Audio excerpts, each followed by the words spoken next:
país a partir del mes de julio. El primer secretario del Comité Central del Partido Comunista de Cuba y presidente de la República, Miguel Díaz-Canel, presidió hoy en Pinar del Río la primera de las reuniones concebidas en el país para darle continuidad al 8º Congreso de la organización, efectuado en La Habana el pasado mes de abril. El reto más importante para dinamizar la labor del partido es llegar a la base, porque ese es el escenario fundamental de la vida social. Así lo aseguró en Pinar del Río el primer secretario del Comité Central del Partido y presidente de la República de Cuba, Miguel Díaz-Canel Bermúdez, al intervenir aquí en el intercambio del secretariado del Comité Central con autoridades políticas y gubernamentales para implementar las ideas, conceptos y directrices emanadas del 8º Congreso de la organización. El proceso, iniciado por Pinar del Río, tendrá un espacio en todos los territorios cubanos para conocer cómo se han diseñado las acciones encaminadas a revitalizar la labor partidista atemperada a los nuevos escenarios económicos y sociales. En su intervención, Díaz-Canel aseguró que este proceso permitirá discutir la forma en que hay que trabajar y conducirnos a tono con los propósitos, objetivos y aspiraciones de mantener vivo el Congreso. Para de manera muy comprometida realmente lograr que el 8º Congreso del Partido tenga un seguimiento preciso, un seguimiento exacto y que no sea un Congreso que tenga que esperar por el otro para activar todo lo que ha aportado en materia de proyección para el trabajo ideológico, para el trabajo económico y en definitiva para el trabajo integral. Y ahí radica la importancia de este proceso, precisamente que interpretemos lo que debatió el Congreso. El debate permitió conocer las líneas y proyecciones de las organizaciones gubernamentales, políticas y de masas de la provincia más occidental de Cuba, que trabaja por perfeccionar la vida partidista en función de mejorar la calidad de vida de los pobladores.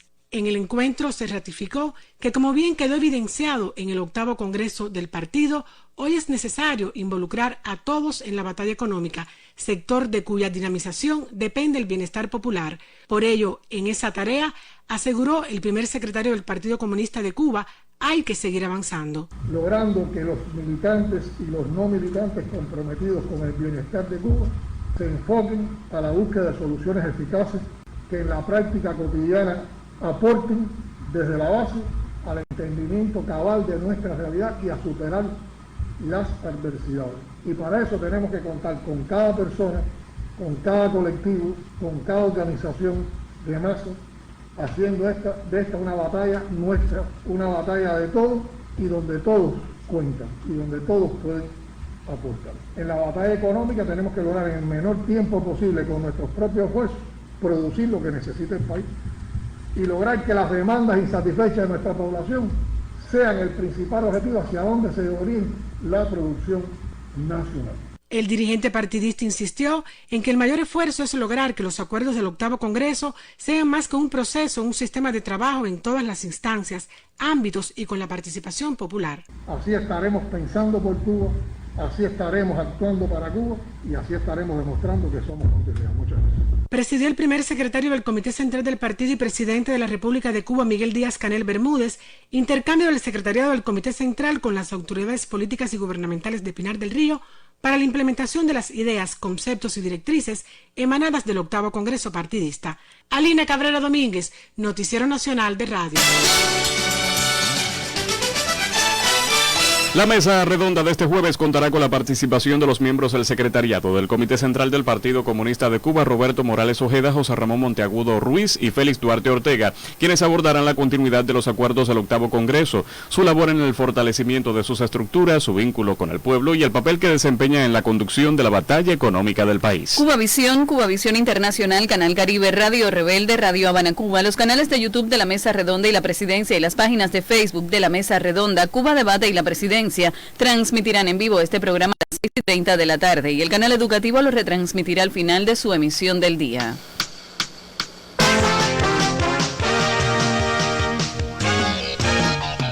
El Ministerio de Relaciones Exteriores reafirmó hoy que Cuba persistirá en sus esfuerzos en la lucha contra el terrorismo, a pesar de las acusaciones infundadas de Estados Unidos. A continuación, damos lectura al texto íntegro de nuestra Cancillería. El Ministerio de Relaciones Exteriores rechaza en los términos más categóricos la certificación que hace el Departamento de Estados Unidos de Cuba de que no coopera plenamente con los esfuerzos antiterroristas de Washington, anunciada el 25 de mayo de 2021 en el registro federal de ese país. El gobierno de Donald Trump había emitido esta misma calificación el 2 de junio de 2020 como paso previo para la inclusión de Cuba en la lista del Departamento de Estado sobre estados que supuestamente patrocinan el terrorismo internacional, que se hizo pública el 11 de enero de 2021, unos días antes de la toma de posesión del presidente Joseph Biden, y con el claro propósito de condicionar la conducta de Estados Unidos hacia nuestro país. Se trata de una acusación totalmente infundada y utilizada con fines políticos que intenta justificar las agresiones contra Cuba, incluido el inhumano bloqueo económico, comercial y financiero que sufre nuestro pueblo. El Ministerio de Relaciones Exteriores rechaza igualmente la práctica unilateral y selectiva de las autoridades estadounidenses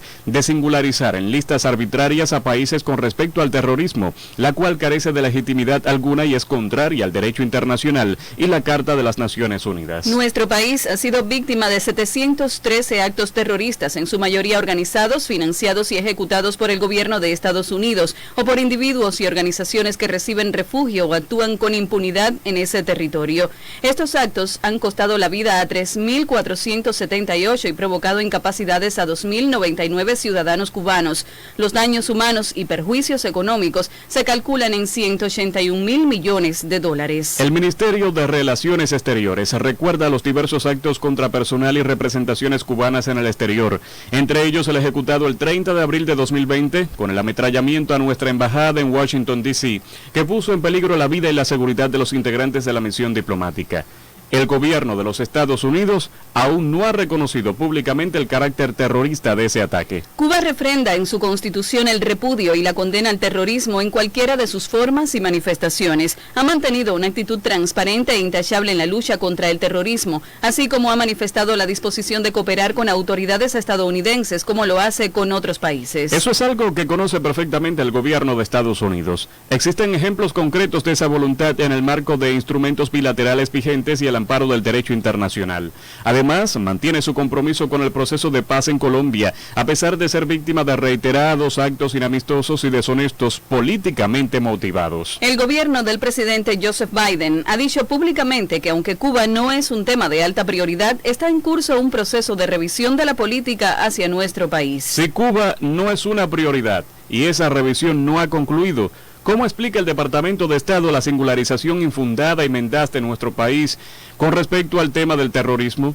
¿Cómo justifica que se continúen aplicando las 243 medidas coercitivas unilaterales adoptadas por el gobierno de Trump, que incluyen el incremento de la persecución financiera y otras medidas de carácter extraterritorial? El secretario de Estado debería confesar que son las autoridades estadounidenses las que se han negado a cooperar con Cuba en el enfrentamiento al terrorismo, lo que está debidamente documentado. El gobierno de Estados Unidos nunca ha devuelto a nuestro país a un solo de los fugitivos de la justicia cubana, ni siquiera juzgado a alguno de ellos por crímenes y actos terroristas cometidos contra nuestro pueblo y ciudadanos de otros países. La inclusión de Cuba en la lista de países que no cooperan plenamente con los esfuerzos estadounidenses contra el terrorismo constituye una acción irresponsable y vergonzosa. Cuba no modificará su compromiso con la paz y persistirá en sus esfuerzos en la lucha contra el terrorismo. La Habana, 27 de mayo de 2021. 1:10 minutos. El anticipo de otro tema que también será noticia. La atención en Santiago de Cuba a las personas vulnerables por la COVID-19. La ampliación en los minutos que siguen.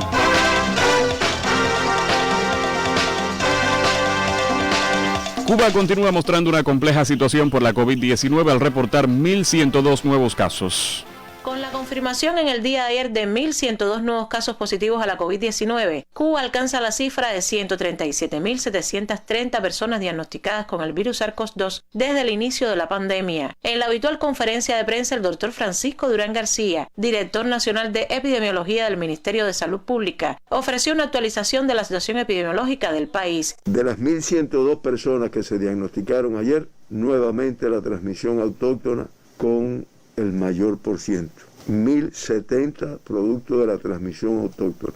Y se diagnostican 32 personas que recientemente habían arribado a Cuba y se hace el diagnóstico por el protocolo establecido. El 93,9% de todos los diagnosticados ayer, contactos de casos confirmados previamente, sin fuente de infección precisada que se trabaja para poderlo lograr, 35 de los diagnosticados ayer. Nuevamente en el día de ayer fue reportado un número elevado de menores de 20 años con la enfermedad en Cuba. Por grupos de edades, nuevamente una cifra elevada en los menores de 20 años de edad, 181. Es el 16,4% de todos los diagnosticados y de esos 181, 166 tienen 18 y menos años de edad, incluyendo lactantes y un recién nacido. Con estos 166 que se diagnostican ayer, ya estamos hablando de 18.063 pacientes con 18 y menos años de edad que se han diagnosticado en nuestro país. En Cuba, el acumulado de vacunados en la intervención sanitaria en grupos y territorios de riesgo alcanza la cifra de 798.655 personas. Mirta Guerra para el Sistema de la Radio Cubana. La atención a las personas vulnerables por la COVID-19 es una prioridad en Santiago de Cuba. En Santiago de Cuba se trazan estrategias para garantizar la protección y adecuado cuidado de los más vulnerables en los centros de aislamiento. La agudización de la emergencia sanitaria por COVID-19 que experimenta el territorio requiere ser más efectivos en el confinamiento de los contactos de los casos positivos, entre los que usualmente figuran personas de avanzada edad, individuos con severas patologías y otros, cuya condición los ubican en los grupos de riesgo. Lograr que el necesario aislamiento de los vulnerables que resulten sospechosos no derive en el empeoramiento de su estado de salud es una prioridad a la que se le presta la mayor atención en Santiago de Cuba, asegura Beatriz Johnson Urrutia, gobernadora de la provincia. Tenemos que tener capacidad para definir el lugar donde se van a aislar esos casos especiales. Estamos hablando de ancianos, pacientes postrados, pacientes con enfermedades crónicas como el cáncer, que lo vamos a tener ahí. Es por ello que las comorbilidades tienen que evaluarse de una forma diferente y nosotros tenemos centros de aislamiento diferentes para cada uno de los casos. La definición del centro de aislamiento al que debe remitirse la persona vulnerable atendiendo su condición será responsabilidad de la máxima autoridad en cada área de salud, quien deberá velar porque los espacios de confinamiento en los que estos son ubicados cuenten con las condiciones necesarias para su especial cuidado, en tanto se determine si es portador o no del coronavirus. La gobernadora de la provincia resaltó igualmente que es cometido de las familias evitarles estrés añadido a sus convivientes de alto riesgo, por lo que exhortó a cumplir con las medidas higiénico-sanitarias orientadas. Se prioriza en Santiago de Cuba atención y protección de los más vulnerables. Larexa Moya Rodríguez para el Sistema de la Radio Cubana. Están en sintonía con el Noticiero Nacional de Radio. Transmitimos por AM, FM, onda corta en tiempo real en Internet y en vivo por nuestra página en Facebook. Las frecuencias cubanas al servicio de la información, al servicio de la verdad. La noticia en el mundo hoy.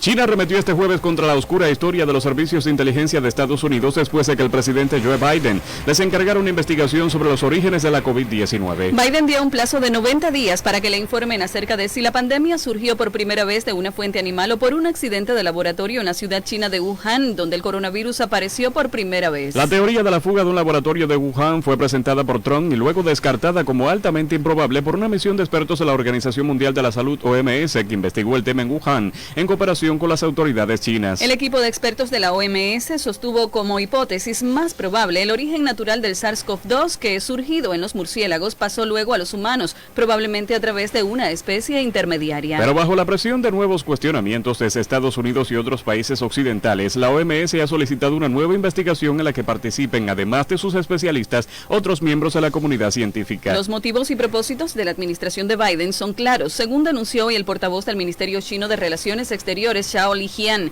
al rechazar la necesidad de una nueva investigación sobre la pandemia. Zhao recordó que el mundo conoce desde hace tiempo la oscura historia de los servicios de inteligencia estadounidenses, una referencia a las infundadas acusaciones de Estados Unidos sobre armas de destrucción masiva que justificaron su invasión de Irak. Volver a la teoría de la fuga de un laboratorio es una falta de respeto a la ciencia y también una alteración en la lucha mundial contra la pandemia, remarcó el vocero de la Cancillería china. Entre tanto, la embajada del país asiático en Washington coincidió en que politizar el rastreo del origen del coronavirus no solo dificultará su búsqueda, sino que dará rienda suelta al virus político y obstaculizará gravemente la cooperación internacional en torno a la pandemia. En opinión de los diplomáticos de China, ese tipo de pesquisa completa, transparente y basada en las pruebas permitirá llegar al fondo para dejar todo claro y también ayudará a afrontar mejor epidemias inesperadas en el futuro. El gigante asiático ya rechazó un informe de los servicios de inteligencia estadounidenses publicado por el diario The Wall Street Journal acerca de que 3 personas del Instituto de Virología de Wuhan fueron hospitalizadas con una enfermedad estacional en noviembre de 2019, un mes antes de que Beijing revelara la existencia de un misterioso brote de neumonía. Al pedir a la inteligencia de Estados Unidos que redoble sus esfuerzos para recopilar y analizar información sobre el tema del origen del coronavirus, Biden admitió que los servicios secretos no tienen información suficiente para determinarlo. Incluso reconoció que su grupo de 3 expertos no ha llegado a una conclusión definitiva sobre esa cuestión. El enfermero Antonio Piña Rivero es uno de los tantos profesionales de la salud de Cuba que se destacan en el mundo por su empeño de salvar vidas en las zonas rojas. El gran amor de mi vida, mi madre me pidió antes de morir venir a Venezuela y aquí estoy cumpliendo su palabra y por mí como profesional. He ofrecido mi vida, tengo 50 años, de ellos llevo muchos años de graduado y he entregado todo y al paciente irse, ese agradecimiento, dame tu teléfono y nos llaman, pues eso te da sentido de que actuaste bien y que actuaste con amor, con profesionalidad, con humanismo y sin miedo. Así de emotivo es el testimonio del enfermero Antonio Piña Rivero, quien sobresale hoy en Venezuela por su entrega tras la línea roja. Tuve la oportunidad de viajar al estado Zulia, donde se encontró en ese momento el explote con la COVID-19 en el supermercado Las Pulgas, donde había muchos decesos de personas y bueno, pudo llegar esta brigada Ernesto Che Guevara, la 4ª brigada, a suministrar atención médica a esos venezolanos. En el momento que llegó esta brigada cubana allí, pudimos frenar la cantidad de decesos y de personas enfermas. La experiencia vivida por él en el llamado mercado de Las Pulgas templó su carácter más que el acero. Pacientes que entraban totalmente inconscientes porque ya entraban reportados de grave, entubados y demás, y salían con vida. Muchos no salían caminando, pero salían en su silla de ruedas para una post-recuperación y fue un agradecimiento maravilloso de los familiares, de ellos como pacientes. El sacar sus lágrimas de allí y saber que salieron héroes y victoriosos fue lo más bello. Fue el testimonio del enfermero cubano Antonio Piña Rivero, quien por su entrega y sacrificio tras la línea roja sobresale hoy en el combate contra la COVID-19. Desde Venezuela, Yosdani Morejón, enviado de la radio cubana. Cuba ratificó hoy su compromiso con el multilateralismo y la cooperación internacional para garantizar una respuesta eficaz contra el coronavirus SARS-CoV-2 causante de la COVID-19. El ministro de Salud Pública, José Ángel Portal, precisó que en más de un año de enfrentamiento a la enfermedad, Cuba envió de manera solidaria 57 brigadas del contingente Henry Reeve a 40 naciones. Al intervenir en la reunión virtual de ministros de salud del Movimiento de Países No Alineados, el titular cubano puntualizó que esos colectivos de profesionales de la salud se unieron a los más de 28,000 sanitarios cubanos que prestaban servicios en 66 países y añadió la labor desarrollada en nuestro país para el desarrollo de 5 candidatos vacunales. Agregó que los resultados en 2 de ellos, Soberana 02 y Abdala, ambos en fase 3 de ensayo clínico, posibilitaron el inicio de una intervención sanitaria en grupos y territorios de riesgo que avanza de manera favorable. Explicó Portal que hasta el momento más de 1 millón de personas recibieron al menos una dosis de alguno de esos candidatos vacunales y prevemos concluir el mes de agosto la vacunación del 70% de la población cubana. Portal denunció el recrudecimiento del bloqueo económico, comercial y financiero impuesto por Estados Unidos y la aplicación deliberada de medidas coercitivas unilaterales que impiden el acceso a recursos esenciales para el desarrollo de medicamentos e insumos que respalden el combate al coronavirus. 1:20. Algunas lluvias en la región oriental pronostica el Instituto de Meteorología. Los argumentos ahora con la máster en ciencias Ginelis Bermúdez. Ginelis, buenas tardes. Gracias y tengan todos buenas tardes. Las altas presiones mantienen su influencia sobre el área del Caribe, imponiendo un régimen de vientos del nordeste al este, que traen nubosidad baja desde el mar hacia zonas de la costa norte de la región oriental, generando algunos chubascos y lluvias en zonas de su costa norte de manera ocasional durante la madrugada y la mañana. Ya en horas de la tarde, los nublados con chubascos y lluvias se incrementan hacia zonas del interior y sur de la región oriental, pero relacionado principalmente con el fuerte calentamiento del día y factores a escala local. El mayor acumulado en las últimas 24 horas se registró en Manzanillo, en la provincia de Granma, con 93 milímetros de precipitaciones, lluvia localmente intensa. Para hoy estará parcialmente nublado en gran parte del país, se nublará en localidades del sur oriental con la ocurrencia de algunas lluvias que serán más aisladas en el resto del país. Las temperaturas máximas con valores entre 31 y 34 grados Celsius y entre 23 y 26 grados Celsius las temperaturas durante la noche. Los vientos serán del nordeste al este entre 10 y 25 kilómetros por hora hasta 30 kilómetros por hora en zonas de la costa norte occidental. Habrá oleaje en la costa norte oriental, poco oleaje en el resto de la costa norte, así como desde Punta de Maicía hasta Cabo Cruz, mientras que en el resto de la costa sur la mar estará tranquila. En resumen, para hoy un día cálido con algunas lluvias en la región oriental. Ginelis Bermúdez, Noticiero Nacional de Radio. El primer secretario del Comité Central del Partido y presidente de la República, Miguel Díaz-Canel Bermúdez, afirmó este miércoles durante el habitual encuentro que sostiene con científicos y expertos para la soberanía alimentaria y nutricional que Cuba tiene un enorme desarrollo en el sector del conocimiento que no hemos sido capaces de interconectar en toda su dimensión con el sector productivo de bienes y servicios. Refiere el reporte de Angélica Paredes que en el más reciente intercambio realizado en el Palacio de la Revolución, donde también participaron el vicepresidente Salvador Valdés Mesa y el primer ministro Manuel Marrero Cruz, se hizo una evaluación del manejo de los suelos en el país que son utilizados en la producción de alimentos. Al valorar la situación actual en esa temática, Díaz-Canel subrayó que contamos con un grupo de potencialidades avaladas desde el punto de vista de resultados científicos que podían convertirse en innovación y no lo hemos tenido en una escala amplia en las bases productivas. El mandatario enfatizó que tiene que jugar una función estatal el Ministerio de la Agricultura, tanto en la concreción de la estrategia en el Programa Nacional de Mejoramiento de los Suelos y en el mejoramiento sostenible de la tierra, como en la atención a las comisiones agrarias, y hay que darle el papel que debe jugar el Instituto de Suelos, porque en el instituto es donde está la ciencia. Durante el encuentro, el doctor en ciencias Luis Agustín Gómez Jorrín, director general del Instituto de Investigaciones de Suelos, presentó una amplia información acerca del contexto actual y explicó el objetivo de la propuesta, que es implementar alternativas tecnológicas para el manejo sostenible de los suelos utilizados en la producción de alimentos. En ese contexto es necesario impulsar un trabajo de conservación y mejoramiento de los suelos, teniendo en cuenta la aplicación de nutrientes si se quieren lograr producciones sostenibles, concluyó el mandatario. Deportivas, Guillermo Rodríguez, Hidalgo Gato. La selección cubana que se encuentra en la Florida para participar en el preolímpico de béisbol jugará a las 7 de la noche con República Dominicana, en lo que pudiera ser el único encuentro de preparación antes del debut ante la escuadra de Venezuela el próximo 31 de mayo. Armando Ferrer anunció que utilizará como abridor al derecho Lázaro Blanco. Después estarán como relevistas en este choque Joel Nillera y Andy Rodríguez. Este enfrentamiento ante la fuerte escuadra dominicana será ideal para probar al toletero granmense Alfredo Despaine, quien no ha estado bien este año en la liga japonesa, y ver las variantes para jugar la segunda base tras el abandono del equipo de César Prieto. Tanto Jordan Manduley como Yadir Mujica y Dayan García están en condiciones de jugar la intermedia. Y uno de los 3 judokas cubanos del sexo masculino que estarán en los Juegos Olímpicos de Tokio es el más de 100 kilogramos Andy Granda. En espera de poder viajar el 1 de junio a Budapest, Hungría, sede del Campeonato Mundial, entrena junto a sus compañeros y el jefe del colectivo técnico Julio Alderete en la Escuela Superior de Formación de Atletas de Alto Rendimiento, Cerro Pelado. Mis aspiraciones en estos primeros Juegos Olímpicos míos es salir lo más tranquilo posible, hacer mi táctica de combate, la que nos trazamos yo y mi entrenador, alcanzar una medalla que tanto espera el pueblo, enfrentar esos Juegos Olímpicos con mucho entusiasmo, como mismo enfrentamos los panamericanos y los centroamericanos, y tratar de salir lo mejor posible y alcanzar una medalla. El judoka Andy Granda sueña con una medalla en los que serán sus primeros Juegos Olímpicos. Guillermo Rodríguez, Hidalgo Gato, Deportes, Noticiero Nacional de Radio. 1:24 minutos. Lo que reservamos para antes del cierre. La historia de la doctora camagüeyana Yamile Gómez Serra, quien es ejemplo de la solidaridad de nuestro ejército de batas blancas. La información sí, antes del cierre.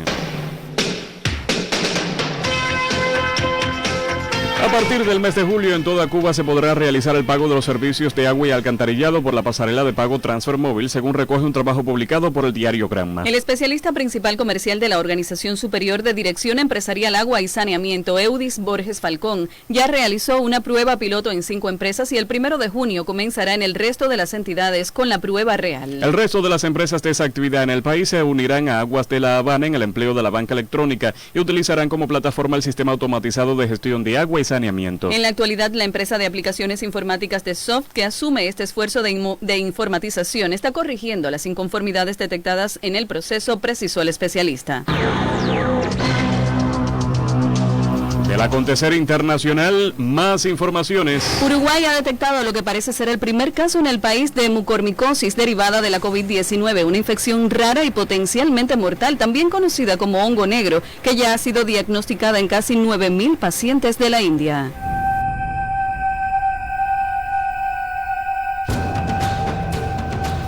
Las personas que recibieron los 2 componentes de la vacuna rusa Sputnik V no propagan el virus en caso de contagiarse, afirmó Vladimir Gushin, director de un laboratorio del Centro Nacional de Investigación en Epidemiología y Microbiología Nikolai Gamaleya, que desarrolló el fármaco. En este tiempo de pandemia, los jóvenes son protagonistas en el combate a la COVID-19 y la doctora camagüeyana Yamile Gómez Serra es un ejemplo de la juventud cubana que no dudó en tender su mano de solidaridad en Qatar. Los jóvenes cubanos han asumido papel protagónico en el enfrentamiento a la pandemia de la COVID-19. La joven doctora camagüeyana Yamile Gómez Serra, en medio de riesgos, asumió la primera experiencia internacionalista en Qatar, cuando en junio del pasado año integró una brigada del contingente Henry Reef. Fue bien difícil porque nosotros nos fuimos con un conocimiento de inglés, pero allí la mayor parte de la población lo que habla es árabe y era muy difícil la comunicación. Teníamos que buscar maneras diferentes para poder darle la mejor atención posible. ¿Hay algún momento especial que recuerdes? ¿Riesgo para la vida? ¿Un peligro? Siempre está el riesgo para la vida porque trabajamos directamente en la zona roja con los pacientes positivos y los cubanos damos una atención diferente a los que ellos reciben de esos otros médicos, que allí hay médicos de todos los países, son mayormente inmigrantes. Sin embargo, ellos mismos pedían los médicos cubanos. Como joven, la actitud, ese paso al frente, a asumir la responsabilidad, eso es un acto heroico, de valentía. Sí, cómo no, pero yo me siento muy agradecida por esa experiencia porque de verdad que es algo diferente que te marca para siempre, para la vida, te da una experiencia única. ¿Repetiría la experiencia? ¿Está dispuesta a cumplir nuevamente misiones? Sí, cómo no, en cuanto sea necesario. Como la doctora Yamile Gómez Serra en la provincia de Camagüey, miles de jóvenes han asumido las más disímiles tareas en el enfrentamiento a la COVID-19. Miosotti Fabelo Pinares, Noticiero Nacional de Radio. Fueron titulares en esta emisión. El intercambio que sostuvo Miguel Díaz-Canel con autoridades políticas y gubernamentales de Pinar del Río para dar continuidad al 8º Congreso del Partido Comunista de Cuba. El rechazo de Cuba a las calumnias de Estados Unidos sobre la cooperación con el terrorismo. La ratificación por nuestro país de su compromiso con el multilateralismo para garantizar una respuesta eficaz contra la COVID-19. Las declaraciones del gobierno de China rechazando la insistencia de Estados Unidos en politizar el tema del origen del coronavirus. La labor del Estado cubano para conectar el conocimiento con el sector productivo y la posibilidad del pago electrónico de la factura del agua en todo el país a partir del mes de julio. Trabajamos en esta emisión Luis Lino Hernández, Omar Suárez y Luis Jesús González en la redacción, Rainer Jaime y André Chan en la asistencia.